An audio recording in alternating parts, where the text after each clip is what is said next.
Yesterday we had a ladies' day out over at the Open Door. Something Good came and they taught us how to decorate cakes. And so if you wondered, like, what might that be like? We've got some pictures. You can see Pam, the precision with which she was doing this cake.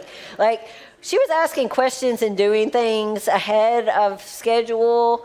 She was showing us up a little bit, like she was a sneaky pro. The rest of us, like me, I was at the remedial class. Brittany had to come around and just take the piping out of my hand and be like, let me show you how to do this. So all skill levels were welcome, but at the end of the day, we all left with smiles and cakes to eat.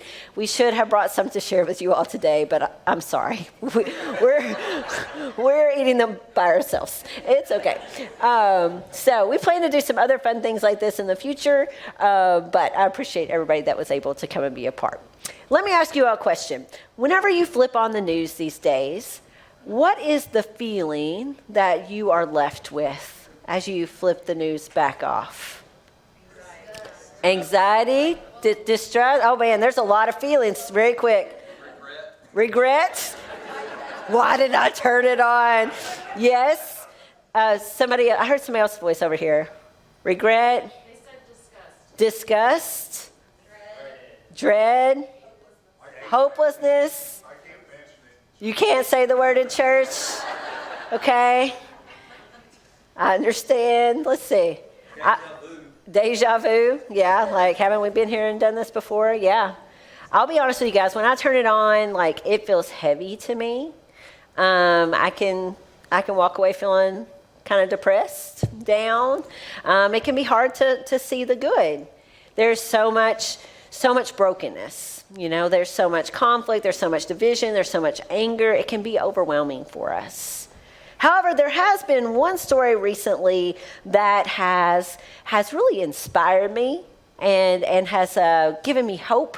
And I'm going to guess that for some of you, this story might have done the same. And it's the story of the Artemis II mission. Anybody been following this? Yeah, lots of us, right?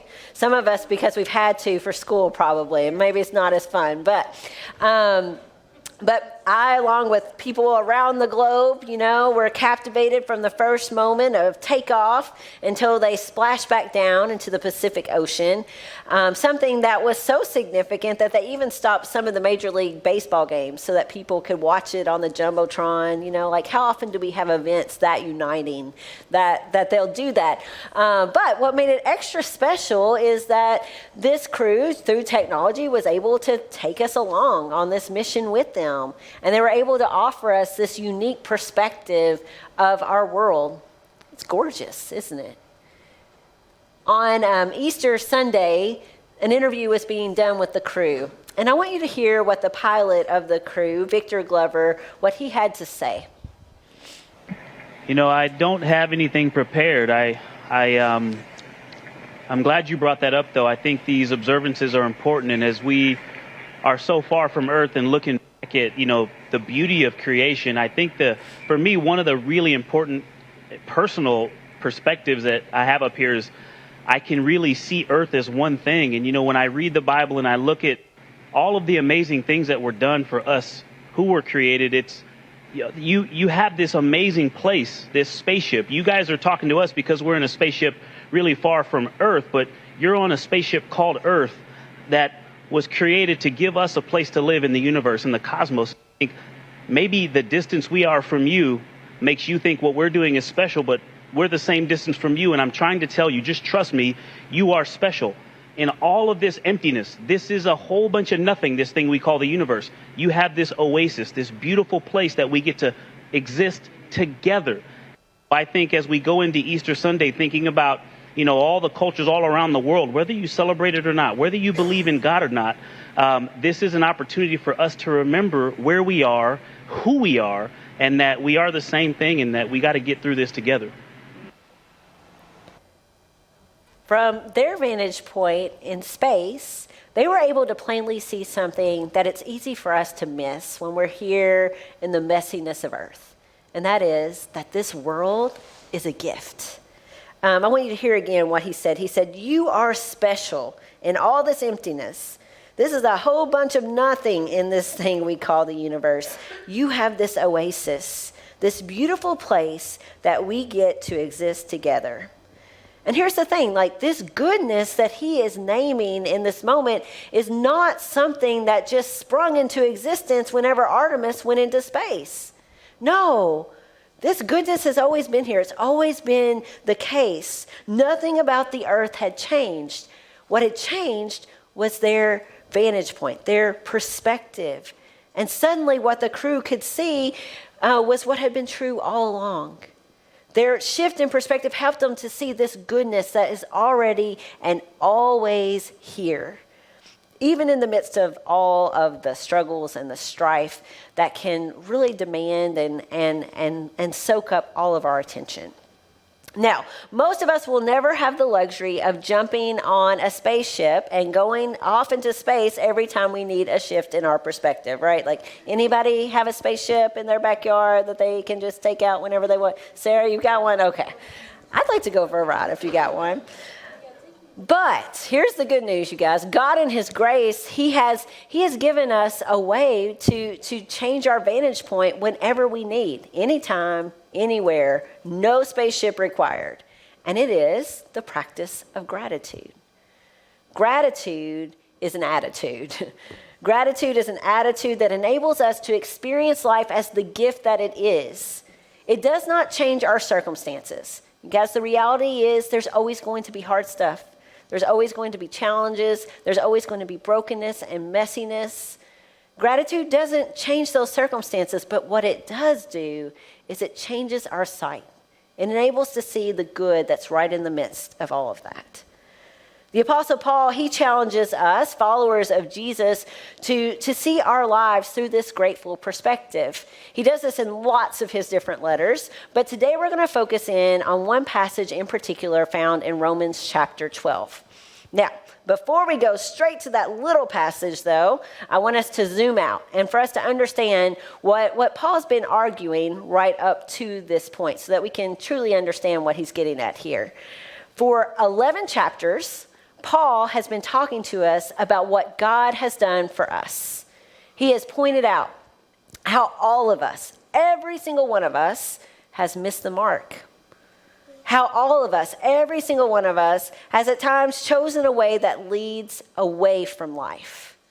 However, the good news that Paul declares in the first 11 chapters here is that despite us missing the mark, despite us going on our own way, Jesus laid down his life so that we could experience true life with God, here and now, in the present, and forever with him in heaven. This is the gift that God has given us. And so he stresses over and over and over again, like, hey, this gift is not something that you can earn. It's not something that you could ever do enough to deserve. It's not something that you can work really hard and get yourself into God's good graces, because God has already graced us. It is done. It is finished. He has already freely offered this gift to us with no takebacks and no exclusions to the life and the death and the resurrection of Jesus. And so that's what Paul has been explaining for this past 11 chapters, what God has done for us. And then suddenly we reach chapter 12 and everything shifts. Suddenly he begins to focus in on this one question. Okay, God's done all this, and so what are we going to do with this generous gift? This is what Paul says in chapter 12, verse 1. Therefore, so again, in light of what I've just said, I urge you, brothers and sisters, in view of God's mercy that I've just been explaining, I urge you to offer your bodies as a living sacrifice, holy and pleasing to God. This is your true and proper worship. Do not conform to the pattern of this world, but be transformed by the renewing of your mind. Then you will be able to test and approve what God's will is, his good, pleasing, and perfect will. In response to all that God has already given to us, what Paul challenges us to do is to give our lives back to God. He calls us to live our lives in a way that will honor God, to live by his pattern so that we can honor him with our thoughts and our words and our actions. And I'll admit to you guys, like whenever we read that and it says, like, offer your bodies as a living sacrifice, that sounds like a lot, right? That sounds like a tall order. But I need you to know today that what Paul is calling to us is not meant to be this heavy obligation. This heavy obligation that weighs us down and wears us out. It's not meant to be a way for us to try to pay God back for what he's given to us. Rather, it is meant to be this overflow. It's meant to be a natural result of us realizing and relishing in the over-the-top gifts that God has given to us. But let me ask you guys, maybe you're better at this than I am. How many of you are good gift receivers? When you receive a gift, Callie is. I knew this about Callie. Good gift receiver. Look at Josh. He's like, yeah, there's some of us are good at it, where we can just take it and receive it and say thank you. But so many of us receive a gift, and what's our impulse? Like, I got to pay this back somehow. Like, how can I make this up to this person in this moment, right? Or even a compliment. Like, it's hard for us to take that compliment. Let me give one right back instead of just saying thank you. And Paul, he knows this about us. He knows how God can give us this gift and how we can take it and turn it upside down and inside out, how we can take it and turn it into an obligation instead of an overflow, how we can take it and we can make it into something we need to do for God instead of us just simply receiving this good gift that God has already given us. And so this is where Paul circles back to in verse 3. He comes back to make sure that we haven't forgotten everything that he's already said in the first 11 chapters. He circles back to make sure we haven't forgotten who the true giver is in this relationship between us. I like how the Message paraphrases this verse. This is what it says. It says, I'm speaking to you out of deep gratitude for all that God has given me, and especially as I have responsibility in relation to you. Living then, as every one of you does, in pure grace. It's important that you not misinterpret yourselves as people who are bringing this goodness to God. No, God brings it all to you. This is the vantage point from which Paul sees all of life. He looks at life and he says, it is pure grace. It's all a gift, he says. It's not about what we can bring to God, but rather it's about what God has done for us. And to put the exclamation point on it, he says, the only accurate way to understand ourselves is by what God is and what he does for us, not by what we are and what we do for him. Remember, gratitude is an attitude. It's an attitude that enables us to experience life as the gift that it is. It does not change our circumstances, but it does change our sight. And so how can we get practical about living our lives in this such a way? How can we get practical about seeing our lives from this vantage point? How can we shift our perspective so that we can see all these good gifts that God has already placed in our lives here and now in the present? The truth of the matter is, it does take some intentionality on our part. How many of you here have ever done the corn maze at Cheney's Dairy Barn? Anybody? Any of the youth do it last year? Did you escape all by yourselves?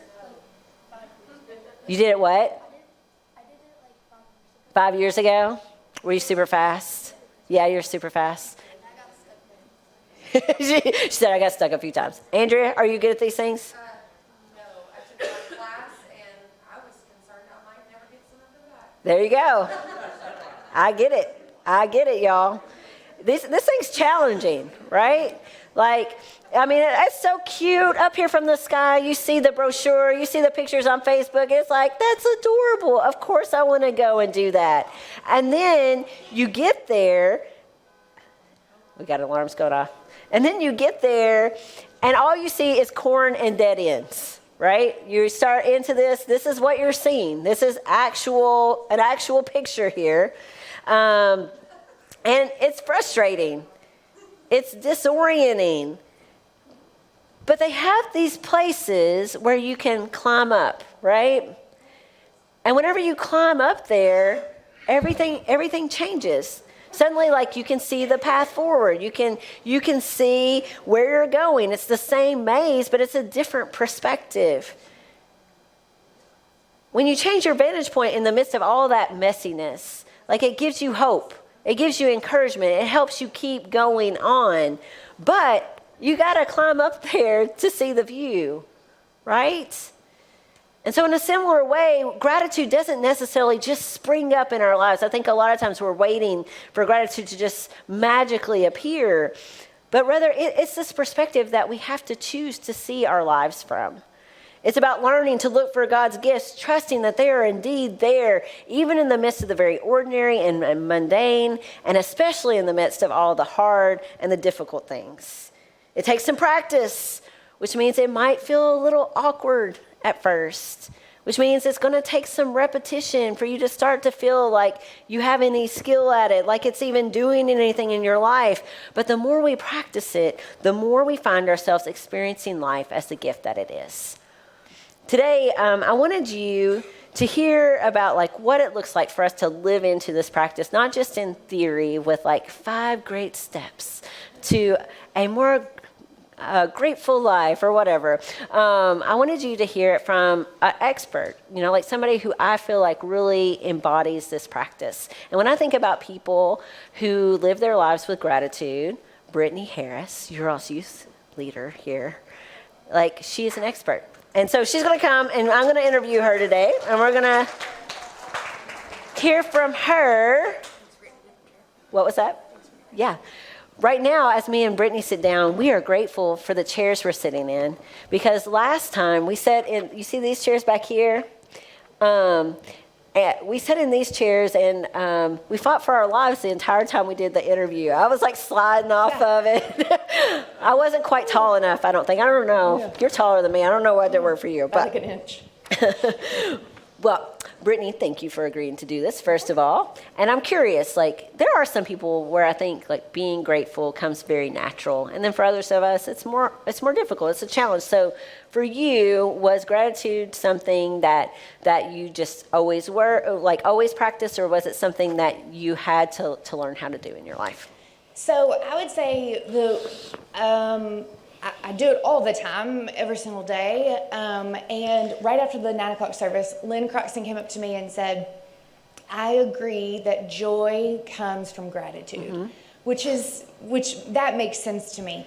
When I was in college, I remember very vividly driving down the road and being like, I'm thankful for this air conditioning. I'm thankful for this automatic window. I'm thankful for this stoplight. Because I was trying to focus on all the things that I was grateful for versus the test that I was going to fail. And so it was very much like seeking out the tiny things and listing them off in my head. And so after I got going with that, and I do that a lot of the time, it gets easier as you do it. And so kind of, some people like me mindlessly scroll. If I'm just mindlessly sitting there in an environment, I can just look around and I can name 5 or 6 things that I'm thankful for in that moment. And so now it's easier. I feel like in the beginning it was a little hard because I had to use effort and I had to be very intentional about what I was thankful for and why I was thankful for it. I'm curious, I didn't ask you this in the first service, but you said like you started this in college, you were feeling overwhelmed, so like this was something you clung to. Like, was this something you stumbled upon that you figured out helped you, or did somebody suggest it, or? I don't remember who, but somebody suggested it, and and the suggestion was look around and be thankful for the little things. And I'm a literal person, and so I'm driving down, and like I'm looking around my car, and I'm like, I'm so thankful for this air conditioning, And so it was a suggestion of just stop and look. Yeah. And sometimes that's difficult. Can be, for sure. So you've said this a little bit, but if you could tell us a little bit more, like what does gratitude look like in your everyday life now? Like, are there certain rhythms or routines that help you? Yeah. So I don't keep a gratitude journal, mainly because I don't do the same thing every single day, and so, but it is very much a routine of listing off the things around me that I am thankful for. And I don't do that in times of hard or easy or exciting. I just do it all the time. There are several times where I'll catch myself walking down the stairs after putting the girls to bed, and I'll be like, I'm so thankful I have a house with stairs. I don't know why, but I like a house with stairs. Or I'm so thankful that I have a fenced-in backyard. I'm so thankful that my shoes fit and I like them. It's very much like random things and just all the things around me. I go to burn boot camp a lot, and there are certain exercises that are repetitive. And in the repetitive exercise, I will specifically name out all the things that I'm thankful for. So sometimes it's a medicine ball, and I'm lifting the 25-pound medicine ball and I'm slamming it down, which the action does not seem positive, but it is. And so I'm lifting the 25-pound medicine ball and I'm throwing it down and I'm saying, thank you for my family. Thank you for the health. Thank you for the fan that's on this wall because I'm going to die of a heat stroke. Thank you. I have said several times in Burn Boot Camp, thank you for cancer. Thank you for modern medicine. Thank you for medical trials. And it's very much of just the little things. I feel like I've had this conversation with Addie Kay a lot of like looking around and finding the little things. And so those routines are woven, and it's just a small routine. Yeah. It doesn't have to be big. Right. Yeah. I love that. Now, life isn't always fair to us, and hard times come around. Has there been particular seasons in which it was difficult for you to practice gratitude?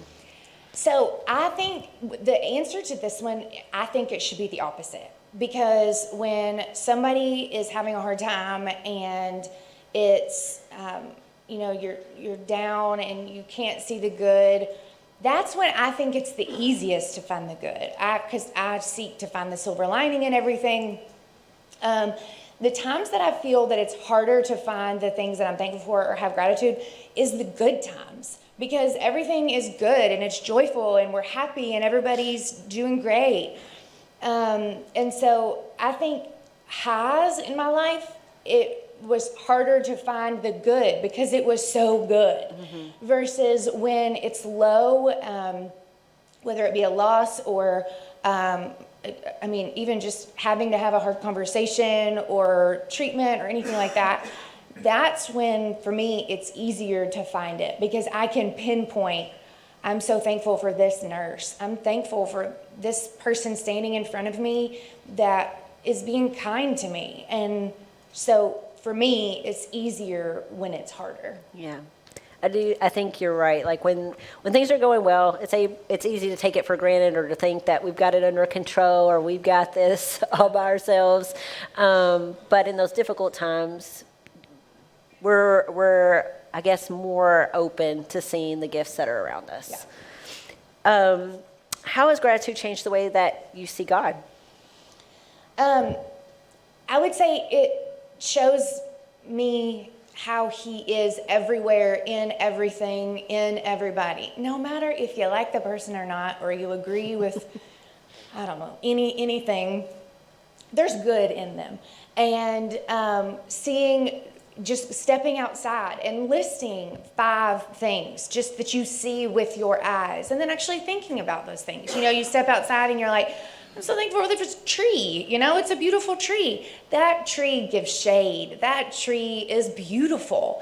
And so it shows me that, like the astronauts, looking at the world as one big thing, there's so much good and there's so much to be thankful for.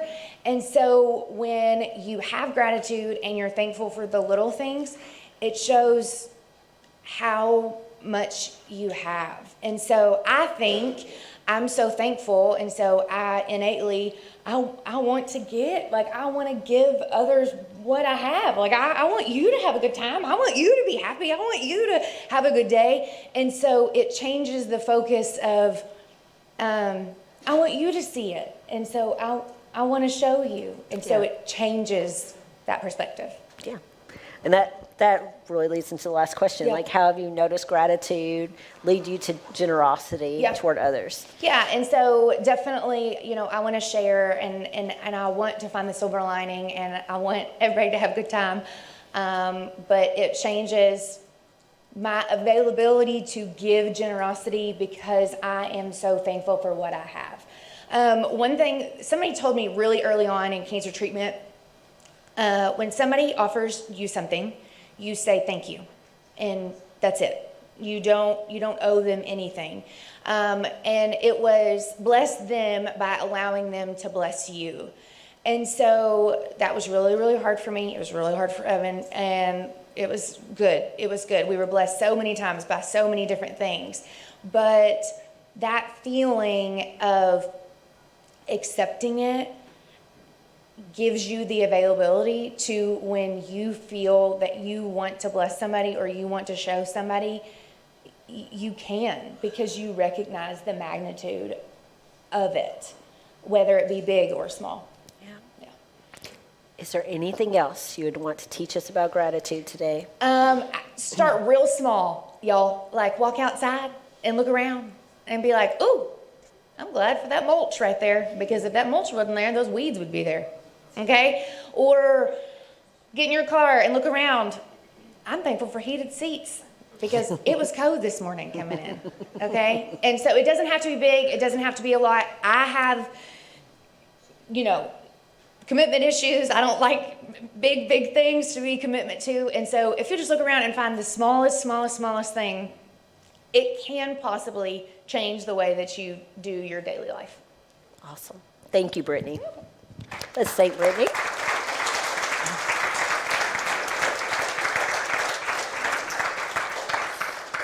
Gratitude is an attitude.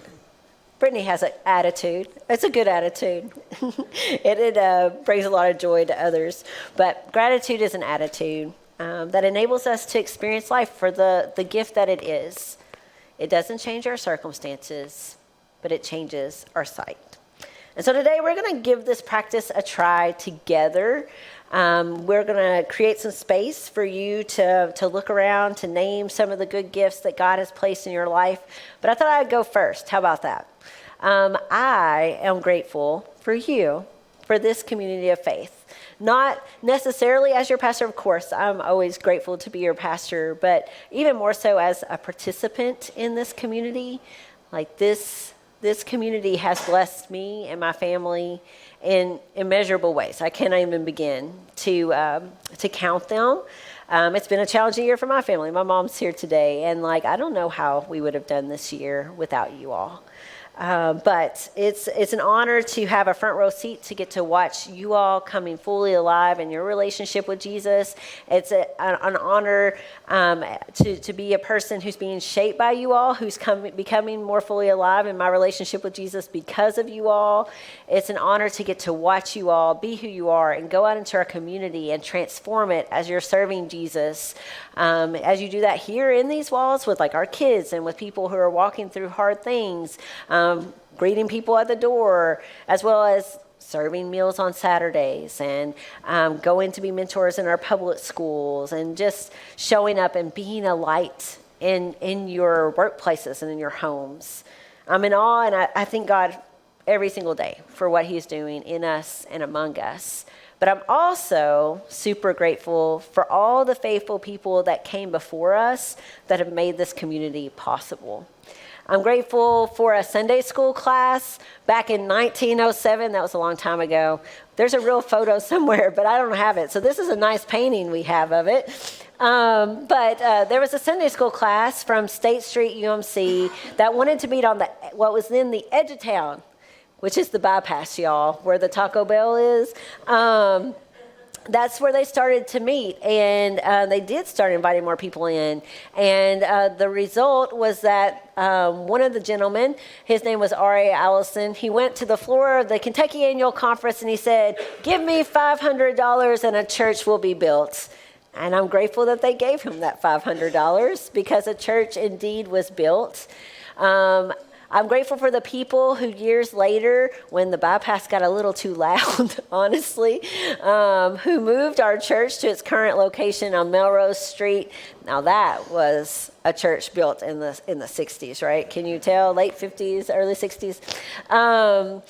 But this new church, it was built in the edge of town once again. A neighborhood grew up around it, and more people were invited into the story. And I'm grateful for the group of people who stayed and were a part of that community, and who in the late 90s sensed this call to welcome children and families into our church by opening up an early learning center.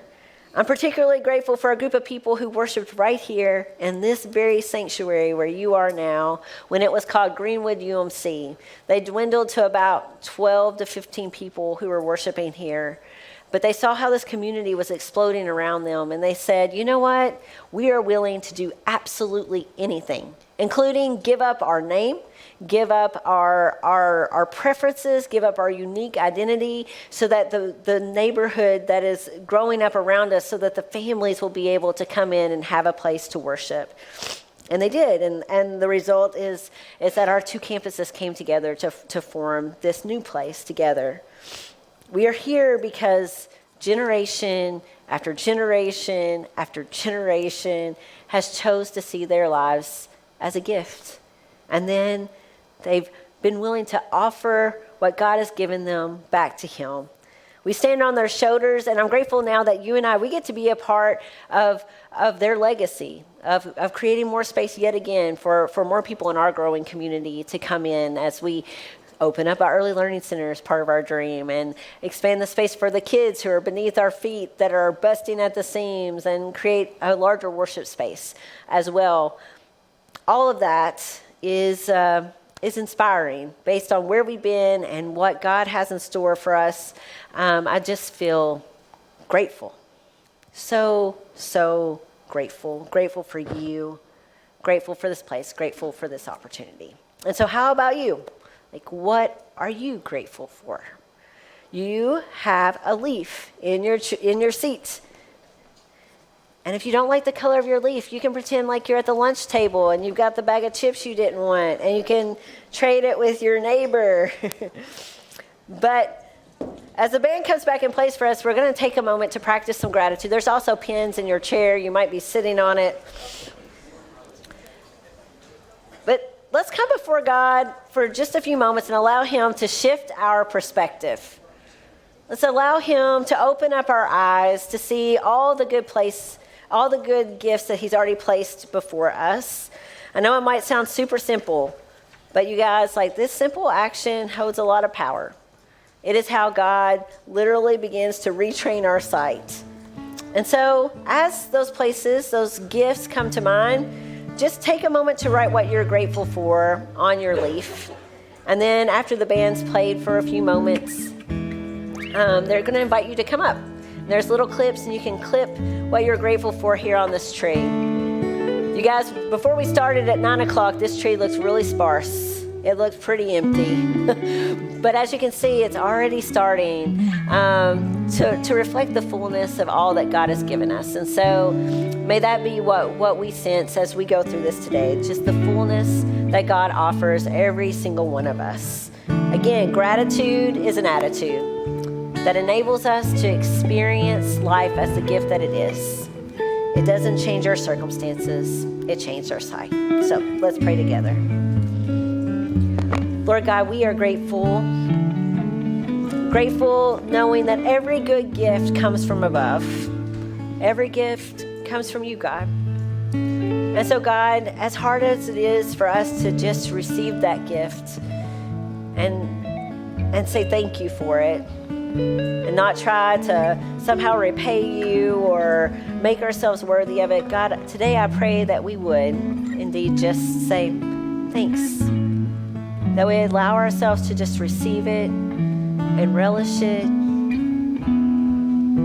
And that the overflow of that, God, would be that we do see our lives from a more grateful perspective, and that we are moved to be generous in response as well. God, bring to mind all those good gifts today. And as we recognize those good gifts, may we recognize that they're all just evidence of your presence with us.